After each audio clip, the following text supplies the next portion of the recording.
boa tarde. Tudo bem com vocês? Eu sempre estou muito feliz aqui. Todo domingo eu estou fazendo programa Mônica Bonfilho, na Rádio Mundial, sempre na melhor companhia de quem? Vocês já sabem, do Jean Lourusso, que está aqui na minha frente. Ele está fazendo assim para vocês, que é a Vitória. Ele encarnou o Sylvester Stallone quando ele sobe aqueles degraus, lembra? Que ele consegue vencer? Pois é. Jean Lourusso mandando um beijo para vocês, meu filho Vitor me acompanhando em todo o programa. E a gente vai falar um pouquinho sobre espiritualidade. E toda semana vocês me mandam os e-mails, vocês me mandam através ou do Instagram ou através do Facebook, perguntas que vocês gostariam de fazer. Então, tem pergunta aberta. Então, se não der para a gente fazer hoje, responder todas, semana que vem a gente volta para levar para vocês as dúvidas, as respostas às dúvidas que você tem. Uma pergunta que eu achei bacana, sabe o que foi? Uma moça falou assim: Mônica, minha mãe reclama a beça. Mas reclama, eu chego na casa da minha mãe, às vezes eu pego que ela mora no interior, eu vou lá conversar com a minha mãe, chego, eu fiz a viagem, quero conversar sobre amenidades, e a mãe só reclama. Ela sabe por que reclama tanto. É algum espírito do lado dela? Todo mundo acha que é um espírito, né, que tem do lado do outro para fazer o outro reclamar ou para fazer com que o outro seja depressivo. Na verdade, a reclamação, segundo o Steve Parton, que é um cientista, o que ele explica para a gente? Que o cérebro, ele aprende, ele vai recriando, ele aprende, absorve, ele recria e depois ele vai se regenerando. Entre aprender, joga para o lado o que não é importante e vai sempre aprendendo, recriando e aprendendo. O que acontece? O cérebro, ele vai criando conexões, então ele vai disparando sinapses. Então, por exemplo, se reclamar faz bem para ela vai estar sempre reclamando, é como se fosse um vício mesmo, né? Você dispara essas reações químicas e acaba se tornando o bendito vício que eu acabei de falar para vocês. O problema do reclamar também é muito grave para quem escuta. Se você escuta muita reclamação, você também acaba absorvendo aquela energia pesada, né? Tanto que eu fico o dia inteiro, começo os mapas, fazer o mapa das 9, 10 da manhã e vou até 9 horas da noite, é o dia inteiro recebendo informação. O que eu faço todo dia? Eu faço a minha limpeza. Então, eu faço as minhas orações ao acordar e à noite eu faço as outras orações para manter o meu corpo praticamente fechado. Senão, não dá para aguentar, porque é muita informação, é muita reclamação. Quando você reclama e acredita nas suas reclamações, você acaba perdendo, na verdade, o que é real ou não, porque o reclamar também faz parte de um contexto quase de ilusão. Você não tem certeza se aquilo que você está reclamando realmente faz parte do teu dia a dia. Tem mulheres que reclamam depois de 10, 15 anos da separação do marido, elas estão reclamando da pessoa como se ele tivesse separado há uma semana atrás. Então, a gente tem que fazer um exercício e parar de reclamar tanto. Ele é um vício, acaba afetando também todos que estão ao seu redor, e São Bento já falava sobre isso, né? São Bento tinha placas no mosteiro falando: para de reclamar. Porque se você é, no caso de São Bento, cristão, você teria, em síntese, que aceitar o teu destino como cristão e entender que tudo que acontece na tua vida faz parte de um poder superior para você entender. Eu não preciso ser tão radical, eu não acho que existe tanto radicalismo, né? Mas hoje a gente vive num mundo de consumo. Eventualmente as pessoas estão reclamando, querendo coisas melhores. Também não há mal. Mas reclamação, como eu falei para vocês, é um vício. Não tem nada a ver com o espírito do lado da tua mãe, tá? Ou até o Papa Francisco, ele tem uma placa no quarto dele escrito assim: vietato lamentar-se, proibido lamúrias, proibido reclamar. Porque quem reclama também pode sofrer, sabe do quê? Da síndrome da vítima. Tudo reclama. Vamos parar de reclamar um pouquinho. Eu posso fazer comentários, eu posso falar que aconteceu uma coisa ruim ou não, posso fazer comentários, mas eu não posso lamuriar o tempo inteiro. Geralmente, mães reclamam muito para os filhos, né? Eu tenho que, às vezes me policio com meu filho quando ele vai me visitar uma vez por semana, ou a gente se encontra aqui na Paulista. Eu conto bastante coisa boa, mas também às vezes eu solto algumas que eu quero comentar de algumas coisas que possam ter acontecido, mas a gente tem que se policiar. Por exemplo, eu me policio muito no WhatsApp com ele. Eu evito mandar mensagem, primeiro eu tento resolver as minhas coisas. Às vezes esse desabafar pode virar uma lamúria, uma reclamação que você, sem perceber, você mãe, pai, pode estar passando para os seus filhos. E outra coisa, eu falei com uma cliente minha, uma consulente minha de mapa, ela com 40 e poucos anos, a filha com 16 anos, ela reclama tanto para a filha de 16, depois eu fui analisar o mapa da menina de 16, ela certamente lá na frente, ela vai ter algum problema psicológico que ela vai precisar de terapia. É muita carga, gente, uma mulher de 40 e poucos anos, 50 anos, descarregando nas jovens de 12, 15, 16, 18. Mantenham esse equilíbrio, não vamos sobrecarregar os nossos filhos, certo? Deu para entender de reclamação? Vamos evitar, que realmente essa lamúria faz muito mal. Me perguntaram, aliás, quem me perguntou foi a Sandra, uma querida. Sandra, um beijo para você que mora em Jundiaí, uma querida. Ela falou, Mônica, estão se falando muito sobre mudanças planetárias agora em 2019. Quem falou sobre isso, a primeira pessoa que falou sobre isso foi o Chico Xavier. Existem 2 padrões aí na história das mudanças planetárias. Acredita-se que nós vamos ter um mega problema mundial em 2019, e uns atentam à possibilidade de ser o Trump em guerra com a Coreia, que a gente pode ter um abalo tremendo que poderia estourar uma terceira guerra mundial que culminaria em 2019, ou que em 2019 seria o último ano que nós teríamos antes de um grande colapso mesmo. Quer dizer, a gente teria que ter essa frequência mais humanitária, essa frequência mais de paz espiritual, da paz, do equilíbrio, para poder superar esse grande desafio que que será em 2019. Me causa um pouquinho de medo e um pouquinho de receio, claro, porque o Chico também, ele falou, na verdade, na humildade, na simplicidade dele, o Chico havia previsto que um shopping seria destruído, ele não sabia se era um terremoto, e na verdade, quando ele previu, foi o acontecimento do World Trade Center. E ele diz a mesma coisa agora para 2019. Eu só acho o seguinte, 2 coisas, né? Se não vai vir por amor, infelizmente vai vir pela dor. E eu acho, estava conversando com meu filho antes de entrar no ar, eu acho que o mundo está com muita testosterona, gente. O mundo está muito masculino e masculinizado. As pessoas querem poder a todo custo. Por exemplo, na minha opinião, eu não tenho nada contra governantes homens. Quando você tem, por exemplo, o Obama, ele teve um governo matricentrista, onde ele também deu oportunidade igual para homens e para as mulheres. Então, é a mesma coisa quando eu falo que eu sou feminista. Ser feminista não é sair em defesa das mulheres em poder mais do que os homens. Ser feminista também simboliza você querer e ter por igualdade homens e mulheres. Isso é ser feminista. Então, eu sou uma feminista. Você que está me assistindo e está me ouvindo, também é. Ou o que a Rose Muraro falava, né, do matricentrismo, quando você tem igualdade entre homens e mulheres. Por exemplo, o governo Nossa, me fugiu o nome da África do Sul, do Mandela com o do Obama, são bem característicos governos que respeitam essa igualdade. O Trump, pelo exercício dele que a gente está vendo, você acha que ele respeita a minoria? Claro que não. Você vê ele muita testosterona com as armas, com poder, com a guerra, colocando os imigrantes embora que voltem para o México. É um padrão, inclusive na minha previsão de mapa que eu fiz aqui na Rádio Mundial, no último ano do mandato dele, ele tem um Ares 11, que é possível que ele seja reeleito. Ou seja, ele vai jogar uma energia bem poderosa para os Estados Unidos, você vai ter todo mundo armado dos pés à cabeça. Então você tem essa institucionalização desse poder mais yang do que yin.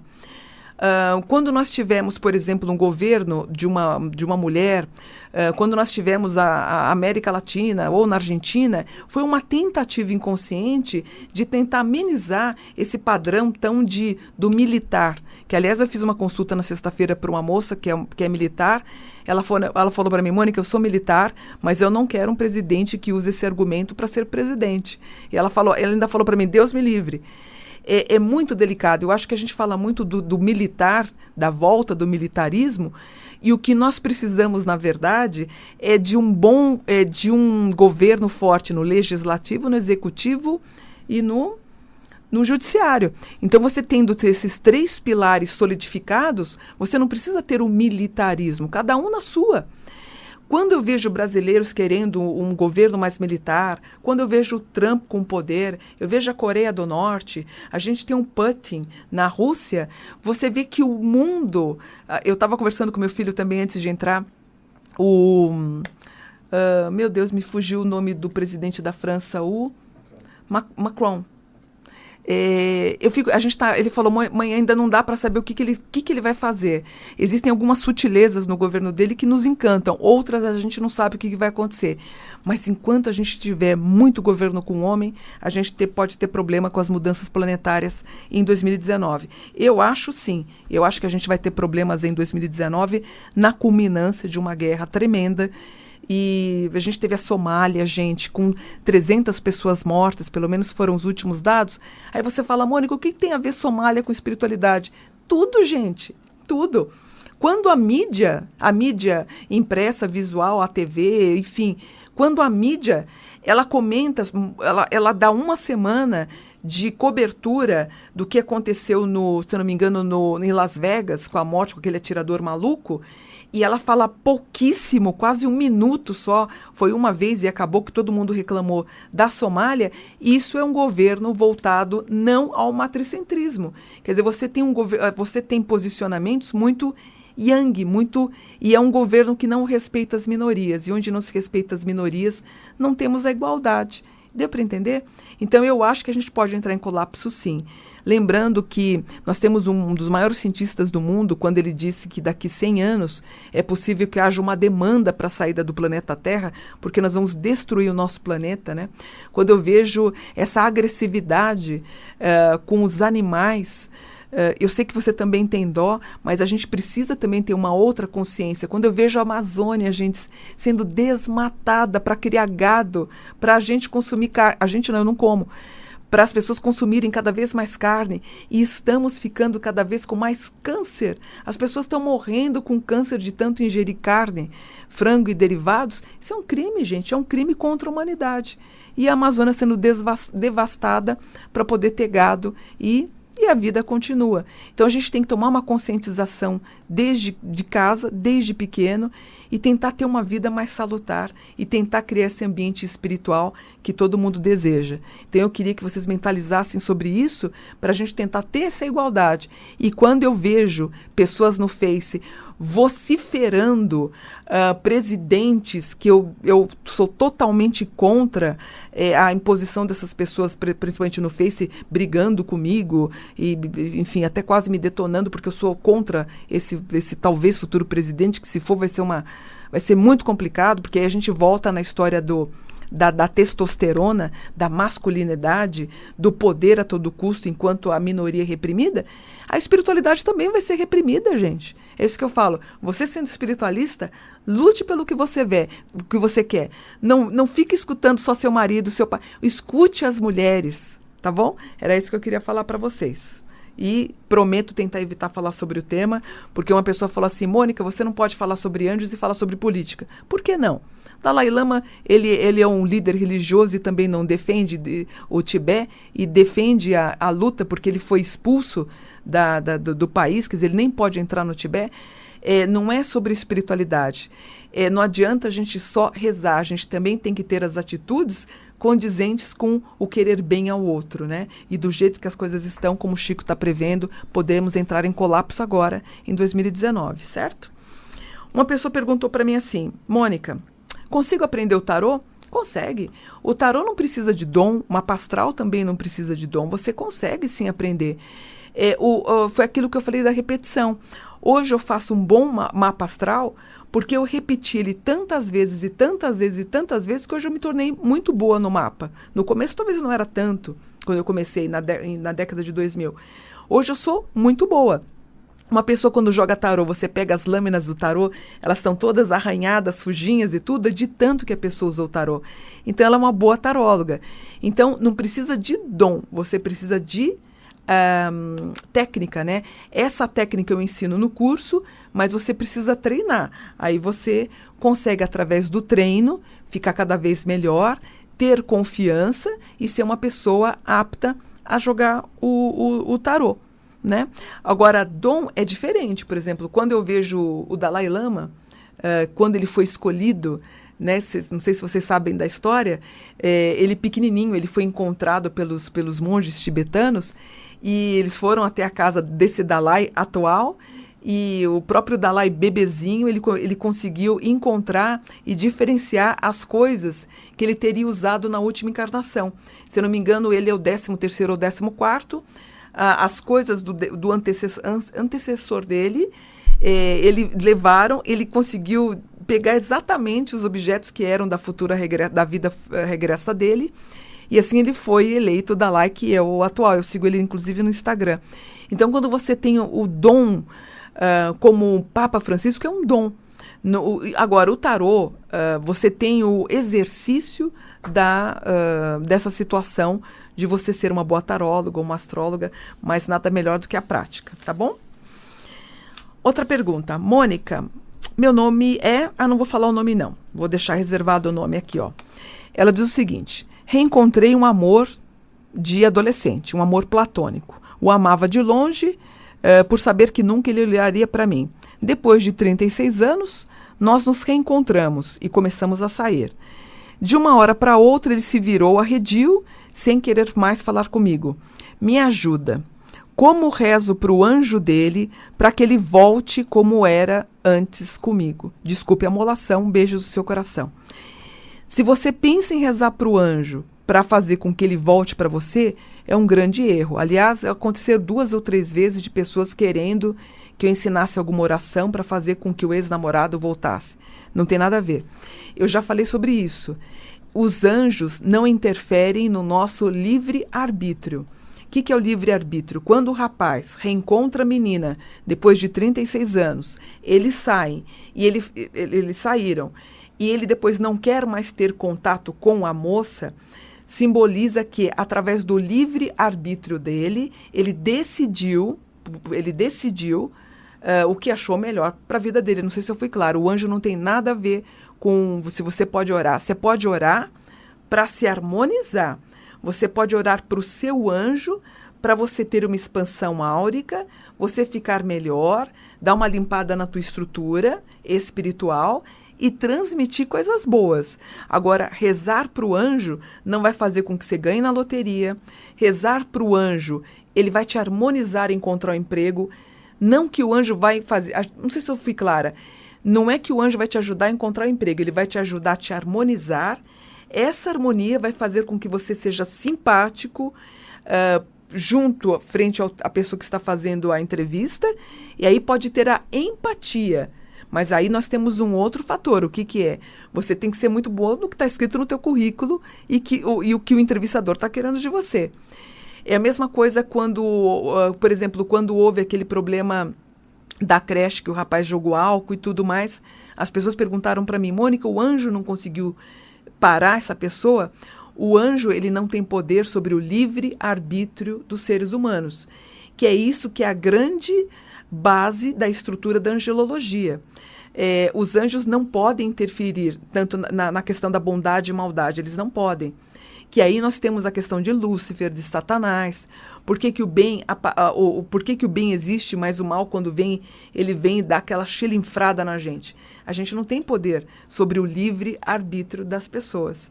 O nosso anjo pode nos dar a estrutura para nos pacificarmos, termos essa estrutura mais serena e conduzir a nossa vida com serenidade. E toda vez que eu penso em ter uma explosão, eu penso que eu tenho um anjo da guarda pedindo para mim: Mônica, não faça isso. É claro que às vezes a gente perde a cabeça e em alguns momentos é muito ruim. Essa é a função do nosso anjo da guarda. Então ele vai nos preparando e dando insights para a gente se proteger e nos preparar. Ele nos protege como? Através da intuição. Mais ou menos como aconteceu no estado de Goiânia.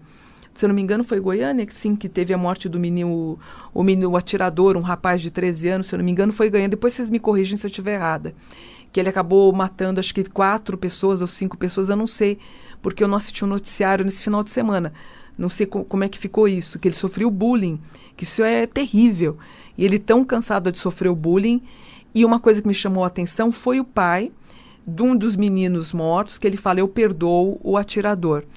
E sabe o que me veio na cabeça? Talvez esse pai tenha instigado o filho a levar o tal desodorante para o rapaz e aquilo culminou nessa tragédia. Pode ter sido o pai numa brincadeira e ter falado, comprei o desodorante para você levar pro menino para mostrar para ele parar de não feder tanto, enfim, isso é irrelevante. Quando ele fala daquele modo, eu sei que ele está tendo uma atitude evangélica ou cristã, mas ele também pode ter induzido numa brincadeira, a ter feito um comentário maldoso quando o filho comentou com o pai. Enfim, não estou aqui para julgar, eu não sou ninguém para julgar, mas eu já passei bullying quando eu era menina, sofri muito bullying. Teve um momento, o meu filho, junto com alguns amigos, com 4 amigos, tinha um rapaz que perturbava o tempo inteiro, tanto o meu filho como mais 3 amigos do meu filho. E um dia eu liguei para a direção da escola e falei, meu filho, toda pequena, meu filho tinha 10 anos, esse menino vem dar uma rasteira nele e em outros amiguinhos, quando eles estão subindo a escada, é uma coisa muito desagradável. Eu falei para a direção, se vocês não tomarem uma providência, eu vou esperar na porta o menino, vou chamar a atenção dele e os pais não vão gostar.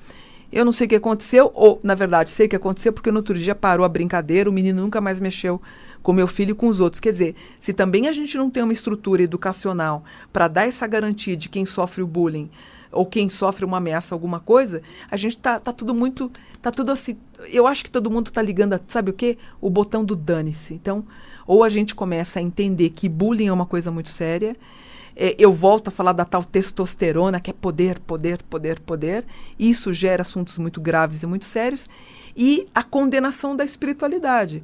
Quando a gente vê bancadas religiosas ganhando cada vez mais força, e eu vi uma cena de um senhor quebrando as imagens dentro de num espaço reservado de uma empresa dela, ela conseguiu filmar. Quer dizer, a gente precisa tomar uma atitude também, né? Senão essa minoria vai ficando cada vez mais sufocada e acaba tendo alguma participação negativa, porque chega uma hora que ninguém aguenta, né? As pessoas vão explodir.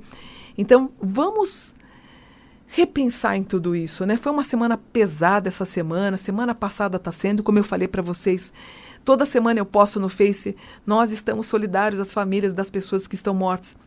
Eu postava isso uma vez por ano, há 5, 6 anos atrás, eu estou postando essa nota de lamentação uma vez por semana. Senão não vai ter jeito, gente. Então, vamos nos unir mais, sermos mais solidários, vamos amar uns aos outros, como disse Jesus. Senão a gente vai entrar realmente em colapso, como o Chico está falando e outras religiões estão falando. A gente tem que se unir mais em amor, tá bom? E para terminar rapidinho, eu recebi eu não assisto Faustão, aliás, na verdade eu fico domingo aqui na Paulista, então eu não assisto Faustão. Mas ele, inclusive, ele fez uma piada aí sobre o anjo da guarda. Ele falou assim, anjo da guarda não serve para nada, inclusive falou um palavrão. Muito chato, né, Faustão, o que você fez? Algumas pessoas que estudam sobre angelologia quiseram e pediram a ele para ele fazer um comentário dizendo que ele estava errado no que ele fez. Isso foi em outubro. E não tenho nada para falar. Vou falar o quê, né? Um homem que ganha 5 milhões por mês, mais os dividendos que ele tem junto à publicidade, realmente ele não deve estar precisando do anjo da guarda. Mas você pode ter certeza que as pessoas que estão na Somália, os familiares que estão passando fome, que estão na África, as pessoas que estão em hospitais pedindo pela cura da família da pessoa que está acamada, elas acreditam no anjo. Lembrando que nós temos mais de 300, 400 menções sobre o anjo da guarda na Bíblia. Até mesmo Jesus se deixou auxiliar pelos anjos quando ele estava no Getsemane, quando ele pede para afastar aquele cálice e o anjo veio amparar Jesus. Os anjos estiveram presentes no nascimento de Jesus, na morte dele, 2 anjos ampararam o corpo de Jesus enquanto ele estava na sepultura, e outras tantas menções sobre anjos. Então, anjo, quando a gente estuda, é algo muito sério, não é uma brincadeira de criança e não é como você falou, eu nem sabia que existia essa porra, não serve para nada disso. Muito feio, Faustão. Feio, porque quando você tiver um filho acamado, um parente seu acamado, você vai pedir por ele e vai ver a bobagem que você falou, tá bom?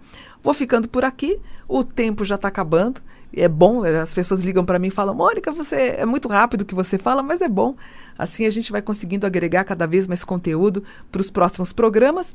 Semana que vem eu volto com mais assunto, eu tenho um monte de pergunta que vocês fizerem, eu vou respondendo. A gente volta então para mais um programa. Mônica Bonfilho, namastê, gratidão.